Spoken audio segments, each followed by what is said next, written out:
Hello बच्चों, हम जो लेसन कर रहे थे ईश्वरन द स्टोरी टेलर, वो कल हमने यहाँ तक किया था shelter at the new work place. मतलब वो कहीं भी अगर कहीं भी आपको कैसी भी शरण स्थल बनाते थे, वहाँ पर वो अपना ईश्वर के लिए, उसको महेंद्र के लिए खाना बना देता था। आगे देखो, और ईश्वरन में क्या क्या क्वालिटी थी, वो कैसे अपने मालिक का यानी कैसे अपने साहब का एंटरटेनमेंट करता था। देखना, Mahendra would be up early in the morning. Mahendra सुबह उठता जल्दी। And leave for work after breakfast, और काम ब्रेकफास्ट करने के बाद में, सुबह का नाश्ता करने के बाद में काम के लिए चला जाता। Carrying some prepared food with him, अपने साथ कुछ बना हुआ भोजन साथ ले जाकर, मतलब कि अपने जो दिन का कुछ खाना है वो साथ लेकर जाता था। Meanwhile Iswaran would tidy up the shed, उसी दौरान ईश्वरन घर पे जो शेड है, जो उनका आश्रय स्थल है, उसको साफ करता। वॉश द क्लॉथ्स, कपड़े धोता।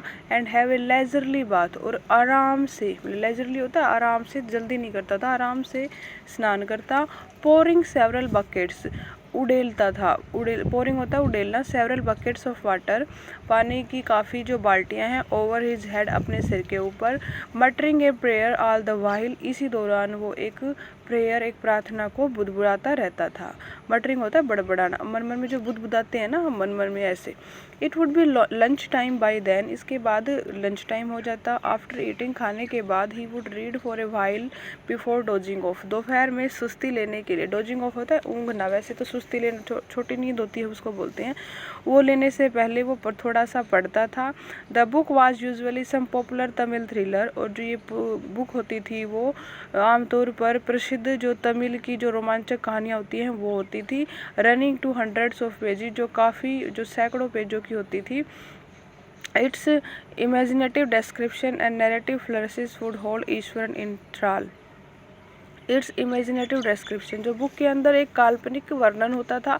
एंड नैरेटिव फ्लोरिसिस, फ्लोरिसिस होता है सजावटी भाषा, मतलब कि जो नरेशन करने के लिए जो एक सजावटी भाषा का प्रयोग किया हुआ था। वुड होल्ड ईश्वरन इन थ्राल, वो ईश्वर के अंदर उत्तेजना बना देती थी, मतलब वो बुक को पढ़ते टाइम एकदम से उत्तेजित रहता था कि क्या होने वाला है आगे।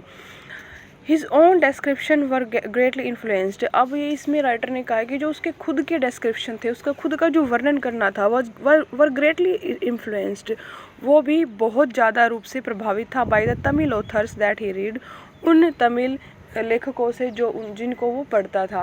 देखो बेटा, हम जैसी बुक पढ़ते हैं वैसा ही हमारा नेचर हो जाता है, मतलब कि बुक का हमारे जो मन पर है बहुत असर होता है। अगर आप अच्छी पुस्तक पढ़ते हो, अच्छी चीज़ें देखते हो, तो हमेशा आपके मन में एक पॉजिटिव इफेक्ट रहेगा, अच्छा प्रभाव रहेगा, आपको अच्छी ही बातें सीखने को मिलेगी। अगर आप जो हर टाइम नेगेटिव चीज़ें देखते हो या फिर बेकार पुस्तक पढ़ते हो, बेकार चीज़ें देखते हो, तो उसका आपके दिमाग में असर होता है, और धीरे धीरे वो आपके चरित्र का एक हिस्सा बन जाते हैं। तो स्टूडेंट जो होते हैं उनको अच्छी बात इसलिए सिखाई जाती है क्योंकि जो उनकी जो स्टूडेंट लाइफ का जो हिस्सा होता है, उसमें वो जो बातें सीखते हैं आगे चल के वो वैसा ही व्यवहार करते हैं। क्योंकि बेटा, आप एक कच्चे घड़े के समान हो, अगर आपको हम अच्छी बातों से नहीं पकाएंगे, अगर आप बुरी बातों से पकोगे तो बुरे हो जाओगे, और एक बार पकने के बाद दोबारा चीज़ नहीं पकती। तो इसीलिए इस रंग से देखो, अब वो तमिल की जो स्टोरीज को पढ़ता था, उसमें सजावटी भाषाएं थी, बड़ी बड़ी बातें होती थी, तो सेम उसका नेचर भी वैसा ही था। वो दूसरों को जो कहानियों का डिस्क्रिप्शन करता था ना, वैसे ही सजावटी भाषा में, अगर मतलब नॉर्मली उसको छोटी सी बात बतानी होती थी तो उसको भी वो बढ़ा चढ़ा के बताता था, मतलब उसके मतलब लाइफ में इफेक्ट था। खैर, ये तो ईश्वरन का एक पॉजिटिव तरीका है, वो एंटरटेन करता था और वो खुद भी एंटरटेन रहता था, मनोरंजन करता था खुद का भी और अपने मालिक का भी। तो ये तो उसका एक पॉजिटिव वो था, ज़्यादा वो नहीं था। His own description were greatly influenced by the Tamil authors that he read when he was narrating, जब वो वर्णन करता था, even the smallest of incident, एक छोटी सी घटना का, he would try to work in suspense, तो वो एक संदेह की दृष्टि से व्यवहार करने लग जाता है। एंड ए सरप्राइज, और एक आश्चर्य से, एंडिंग इनटू द अकाउंट, उस बात को ख़त्म करने के लिए, मतलब कि उस बात के लिए उसको एक संदेह और सरप्राइज या आश्चर्य बढ़ा देता था उस बात को बताने के लिए।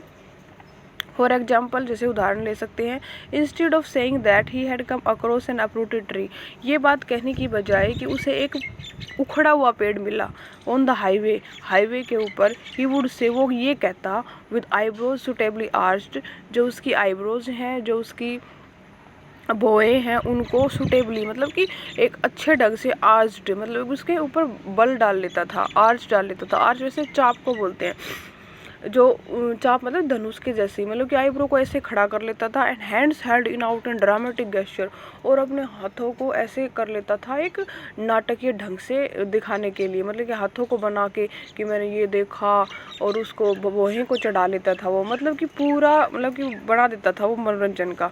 अब देखो पेड़ को कैसे बताएगा कि पेड़ टूटा हुआ था। द रोड वॉज डेजर्टेड, जो रोड है वो सुनसान था। And I was all alone, और मैं बिल्कुल अकेला था।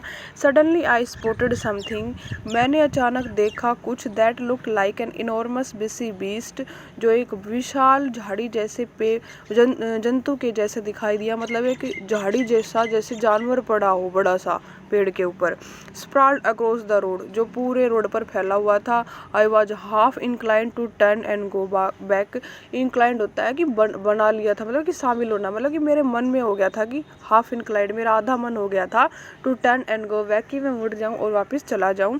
But as I came closer, परंतु जैसे ही मैं नज़दीक आया, आई सा दैट, मैंने देखा कि it was a fallen tree, कि ये तो एक गिरा हुआ पेड़ था। With its dry branches spread out, और इसकी जो सूखी टहनियाँ हैं वो फैली हुई थी।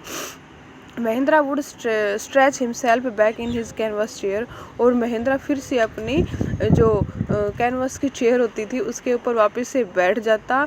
And listen to Iswaran's tell uncritically, और जो ईश्वर की जो कहानियाँ हैं उनको बिना कोई क्रिटिक किए, क्रिटिक होता है रोक देना या व्यंग्य किया, मतलब कि वो ऐसे नहीं करता था कि हाँ तेरा ऐसा देखा था, ऐसे नहीं बोलता वो उसको मौका देता पूरा, उसको पूरे मजे लेता था, मतलब कि वो जैसे जिस तरीके से बताता था उसकी बात को नहीं काटता था। वो क्रिटिक होता है, जैसे कि किसी चीज़ पर व्यंग्य करना या टोक करना, तो बिना रोके टोके उसकी बात को बहुत ध्यान से वो सुनता था। एक इंसान तभी ड्रामेटिक ढंग से आपको कोई बातें बता सकता है जब आप कोई उसको अच्छे से सुनने वाला हो। अगर आपको कोई अपनी बातें बना के बता रहा है बड़ी जड़ी, अगर आप बीच में उसको टोक देते हो नहीं ऐसा नहीं हो सकता, तो वो आगे बताएगा ही नहीं। ठीक है, तो एक महेंद्रा भी गुड लिसनर था, ये भी एक महेंद्र के कैरेक्टर स्केच में ऐड हो सकता है कि वो एक गुड लिसनर था। और ईश्वरन का जो कैरेक्टर स्केच है उसमें तो ये ऐड होना ही है कि वो बड़ा चढ़ा के बातें बता सकता था, एंटरटेन कर सकता था, सब्जियां उगा सकता था, समथिंग। चलो एक छोटा सा पैराग्राफ और देख लो इसका। The place I come from is famous for timber, timber होता है इमारती लकड़ी। जिस जगह से मैं आया हूँ वो इमारती लकड़ियों के लिए प्रसिद्ध है। ईश्वरन वुड बिगिन, ईश्वरन शुरुआत करता है बात बताने के लिए। अब देखो और क्या बताएगा आगे। There a richly wooded forest all around, चारों तरफ एक जंगल से घिरा हुआ, लकड़ियों से घिरा हुआ एक जंगल था। The logs are hold on to the lorries by elephants, और जो लकड़ी के गट्ठे हैं वो लेकर लाए जा रहे थे हाथियों से, गाड़ियों के द्वारा लोरी के ऊपर। They are huge well fed beast, जो हाथी होते हैं वो बड़े बड़े अच्छे खिलाए पिलाए जानवर होते हैं। वैन दे टर्न वाइल्ड, परंतु जब वो जंगली हो जाते हैं। वन द मोस्ट एक्सपीरियंस्ड माहौत, जब तो कि सबसे अनुभवी जो महावत है, महावत होते हैं जो हाथियों को ट्रेन देता है, उनको शिक्षा देता है, उनको महावत बोलते हैं। Is not able to control them, तो अगर जानवर जब जंगली हो जाता है तो एक अनुभवी महावत भी उसको कंट्रोल करने में योग्य नहीं हो पाता, समर्थ नहीं हो पाता। आफ्टर दिस प्रोलॉग, इस प्रोलॉग के बाद, मतलब कि इस वर्णन के पश्चात, इस भूमिका के पश्चात, प्रोलॉग भूमिका को बोलते हैं हम, किसी चीज़ को शुरू करने से पहले प्रोलॉग देते हैं, प्रोलॉग भी बोल देते हैं इसको। Ishwaran would launch into an elaborate anecdote involving an elephant, तो ईश्वरन है वो लॉन्च करता था एक विस्तृत एंसीडोट इन्वॉल्विंग एन एलिफेंट, मतलब कि बहुत ज़्यादा बड़ी बातें बढ़ा चढ़ा के बताता था। विस्तृत मतलब एलेबोरेट होता है, विस्तृत, एंसीडोट होता है एक कहानी बताता, इन्वॉल्विंग एन एलिफेंट एक हाथी को शामिल करके एक बहुत बड़ी कहानी वो बताता था, मतलब एक रोचक किस्सा वो सुनाना आरंभ कर देता था। ठीक है, तो ठीक है बेटा, आज इतना ही कर लेना। ठीक है, एंसीडोट होता है किस्सा, और आशा करती हूँ आपको अच्छे से समझ में आया होगा। ज़्यादा फिर वो वीडियो काफ़ी लंबी हो जाएगी, बाकी का हम कल करेंगे।